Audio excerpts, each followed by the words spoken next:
মাগরিবের পরে কারো সঙ্গে কথা না বলে এই দোয়াটি 7 বার পরে আল্লাহ তাআলার কাছে যা চাইবেন আল্লাহ আপনাকে তাই দান করবে।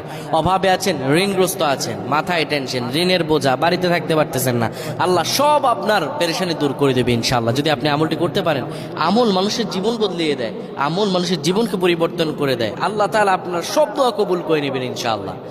মাগরিব নামাজের পরে কিবলামুখী হয়ে থাকবেন, কারো সঙ্গে কথা বলবেন না, কারো সঙ্গে কথা না বলে কিবলামুখী হয়ে আপনি পড়বেন আল্লাহুম্মা আজিরনা মিনান নার, আল্লাহুম্মা আজিরনা মিনান নার, আল্লাহুম্মা আজিরনা মিনান নার।